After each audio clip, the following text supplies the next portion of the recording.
চলতি আমন মৌসুমে অভ্যন্তরীণ উৎস থেকে ৭ লাখ টন খাদ্যশস্য সংগ্রহ করবে সরকার। প্রতি কেজি চাল ৫০ টাকা এবং ধানের দাম নির্ধারণ করা হয়েছে ৩৪ টাকা। রোববার সচিবালয়ের খাদ্য পরিকল্পনা ও পরিধারণ কমিটির সভায় ধান চাল সংগ্রহের এই লক্ষ্যমাত্রা নির্ধারণ করা হয়। আগামী ২০ নভেম্বর শুরু হয়ে ধান চাল সংগ্রহ অভিযান চলবে ২৮ ফেব্রুয়ারি পর্যন্ত।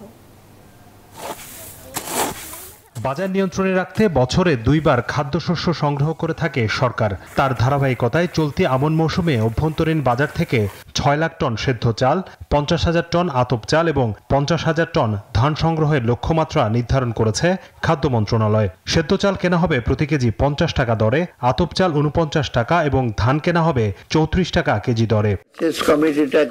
খাদ্য পরিকল্পনা ও পরিধারণ কমিটির সভা শেষে খাদ্য উপদেষ্টা বলেন, সেচের খরচ কম হওয়ায় আমন মৌসুমে ধানের উৎপাদন খরচ বোরো মৌসুমের থেকে কম। তারপরও কৃষকের কথা বিবেচনা করে গত বছরের চেয়ে ধান চালের সংগ্রহ মূল্য বাড়িয়েছে সরকার।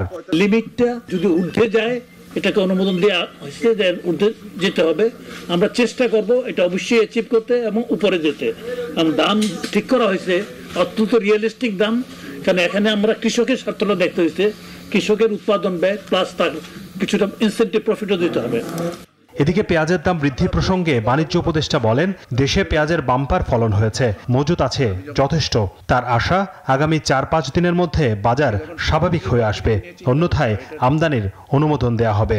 এবং ফলন বাম্পার হয়েছে এবং সম্ভবত 2 থেকে 3 সপ্তাহের মধ্যে নতুন পেঁয়াজ, মুড়িকাটা পেঁয়াজ বাজারে আসবে। আমরা বাজারের উপরে তীক্ষ্ণ দৃষ্টি রাখছি। যদি বাজারের মূল্য আমরা দেখি প্রয়োজন অনুযায়ী না কমে, আমরা এই আমদানি অনুমোদন ইস্যু করে দিব। তিনি বলেন, ইতোমধ্যে পেঁয়াজ আমদানির জন্য ২,৮০০টি আবেদন পড়েছে, তবে কৃষকের ক্ষতি করে অতিরিক্ত পেঁয়াজ আমদানির পক্ষে নয় সরকার।